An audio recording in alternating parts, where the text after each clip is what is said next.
जय श्री कृष्ण दोस्तों। आज मैं आपके लिए लेकर आई हूँ कृष्णबाई की कथा। भगवान का अपने भक्तों के प्रति बहुत स्नेह होता है। तो चलिए सुनते हैं श्री कृष्ण और उनकी भक्त की अनोखी कहानी।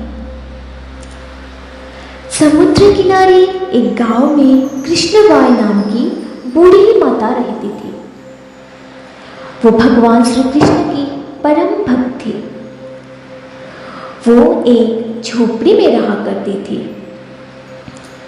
कृष्णबाई का वास्तविक नाम सुखिया था, पर कृष्ण भक्ति के कारण इनका नाम गांव वालों ने कृष्णबाई रख दिया। घर घर में झाड़ू पोछा बर्तन और खाना बनाना ही इनका काम था। कृष्णबाई रोज फूलों की माला बनाकर दोनों समय श्री कृष्ण जी को पहनाती थी और घंटों कान्हा से बात करती थी। गांव के लोग यही सोचते थे कि बुढ़िया पागल है। एक रात श्री कृष्ण जी ने अपने भक्त कृष्णबाई से यह कहा कि कल बहुत बड़ा भूचाल आने वाला है, इसीलिए तुम यह गांव छोड़कर दूसरे गांव चले जाओ। कृष्णबाई ने अपना सामान इकट्ठा करना शुरू किया और गांव वालों को बताया कि कल सप्ते में कान्हा आए थे और कह रहे थे कि बहुत बड़ा प्रलय आने वाला है, इसलिए यह गांव छोड़कर दूसरे गांव चले जाते हैं। लेकिन सब गांव वालों ने उनका मजाक बनाना और सब गांव वाले हंसने लगे। इतने में बाई ने एक बैलगाड़ी मंगाई और अपने कान्हा की मूर्ति ली और सामान की गठरी बांधकर गाड़ी में बैठ गई और लोग उसकी मूर्खता पर हंसते रहे। बाई जाने लगी, अपने गांव की सीमा पार कर अगले गांव में प्रवेश करने ही वाली थी कि उसे कृष्ण की आवाज आई।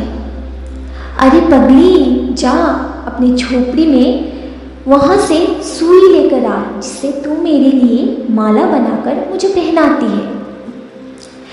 यह सुनकर माई बेचैन हो गई और तड़प गई कि मुझसे ये इतनी बड़ी भूल कैसे हो गई, अब मैं कान्हा की माला कैसे बनाऊंगी। उसने गाड़ी वाले को वहां रोका और जल्दी जल्दी दौड़ दौड़ के भागकर अपनी झोपड़ी की तरफ चली गई। गांव वाले उसके पागलपन को देखते और खूब मजाक उड़ाते रहे। माई ने झोपड़ी के तिनकों में फंसी सुई को निकाला और फिर पागलों जैसे दौड़ के उसी गाड़ी के पास आई। गाड़ी वाले ने कहा कि माई, तू क्यों परेशान है, कुछ नहीं होना। माई ने कहा, अच्छा अब चल और जल्दी से अपने गांव की सीमा पार कर। गाड़ी वाला ने ठीक ऐसे ही किया। अरे यह क्या, जैसे ही सीमा पार हुई पूरा गांव ही समुद्र में समा गया। सब कुछ जलमग्न हो गया।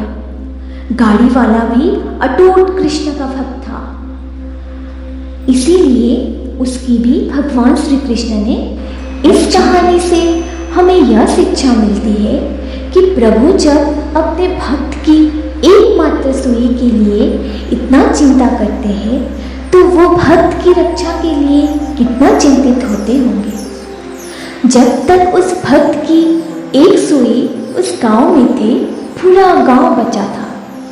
इसलिए कहा जाता है कि भरी बदरिया पाप की बरसन लगे अंगार, संत ना होते जगत में जल जाता संसार। अर्थात अगर इस दुनिया में संत एवं अच्छे व्यक्ति ना होते तो ये संसार कब का समाप्त हो गया होता।